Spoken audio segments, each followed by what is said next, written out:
Hello, history friends. One of the most serious issues in the world that has always been a major concern for every country is social inequality.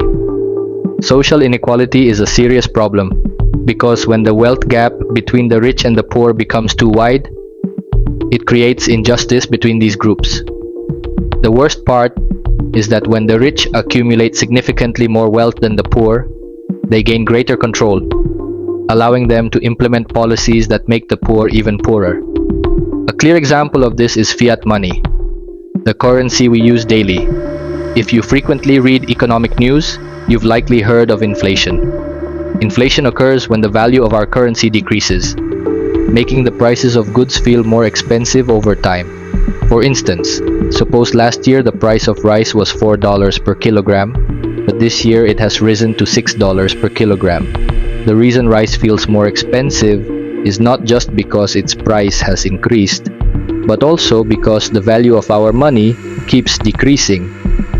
To protect our money from being eroded by inflation, we need to invest. However, the problem is that not everyone has access to investment instruments that can outpace inflation. This means that over time, their money loses value, effectively making them poorer. While it's true that today, anyone can download an investment app on their phone, not everyone is in an ideal financial position to start investing. Some people are burdened with debt, responsible for providing for their families, or facing other financial struggles.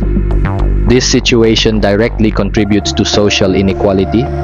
The rich, who understand how to navigate the system, continue to accumulate wealth, while the poor struggle to keep up.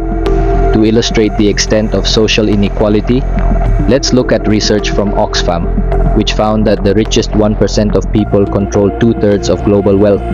In other words, 66% of the world's wealth is held by just 1% of the population, while the remaining 99% must share the rest. This demonstrates how extreme the wealth gap is. This is why many governments strive to reduce poverty and narrow the wealth gap. However, the idea of completely eradicating poverty is unrealistic because, in reality, the world needs a lower economic class to function. One of the key reasons why poverty still exists is capitalism. I'm not saying capitalism is inherently good or bad, but the system itself relies on poverty to function. To put it simply, capitalism is an economic system that allows private individuals to own and control production in pursuit of profit. In this system, anyone can start their own business without government intervention. The core principle of capitalism is maximizing profit with minimal costs. Now, why does capitalism require poverty? Let's look at the capitalist pyramid. In this system, individuals occupy different economic levels. At the very bottom, we find the foundation, people in the lowest economic class. The system depends on a group of people willing to occupy this position, ensuring that the pyramid remains stable. If everyone in the lower class suddenly decided to move up the economic ladder, the pyramid would collapse.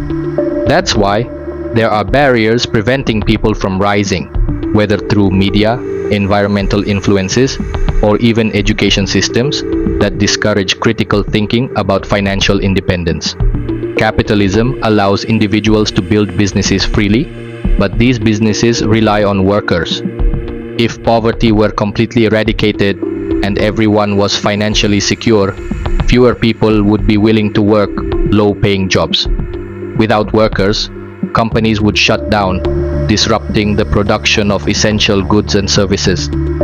This is why the lower economic class is maintained, to ensure that jobs requiring low wages are always filled. Without economic disparity, who would be willing to work as drivers, janitors, or factory workers?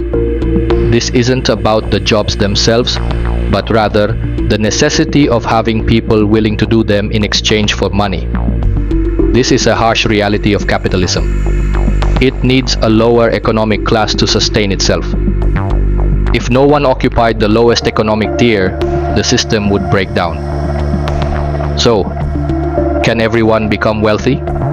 In theory, Yes, no one is forbidden from becoming rich, but in practice, not everyone has the same access to opportunities. Poverty can be categorized into two types: cultural poverty and structural poverty. Cultural poverty stems from individual choices, such as a lack of motivation to learn, work, or take risks. Structural poverty is caused by external factors, such as being born into a poor family, living in war zones, or suffering from government policies that limit opportunities. While people can sometimes overcome cultural poverty, those affected by structural poverty face far greater obstacles. For example, a child born in a war-torn Middle Eastern country technically has the same opportunity to become rich as anyone else, but their access to opportunities is severely restricted by their environment. Even within cultural poverty, not everyone has the same work ethic or mindset toward wealth. Some people prioritize a slow living lifestyle over financial ambition. While they might want wealth, they may not be willing to dedicate their time and energy to pursuing it. This is why economic inequality persists. Wealth is not just about money, it's about comparison.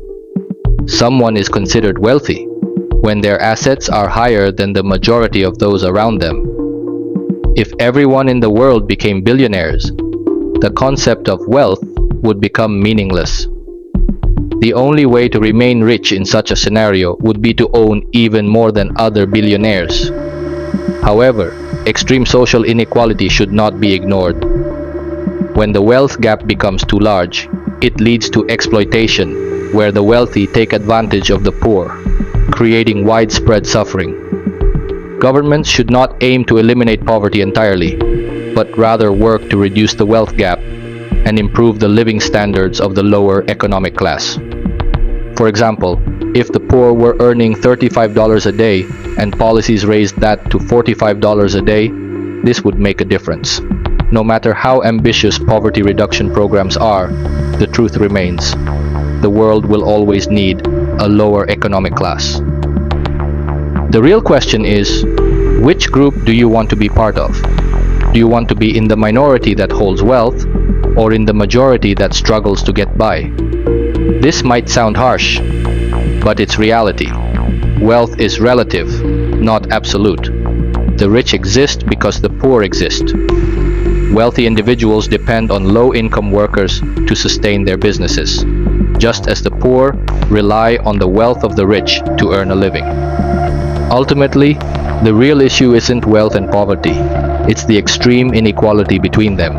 Leave your thoughts in the comments, like the video if you enjoyed it, and don't forget to subscribe so you don't miss any interesting information about economics, geopolitics, history, facts, and world events.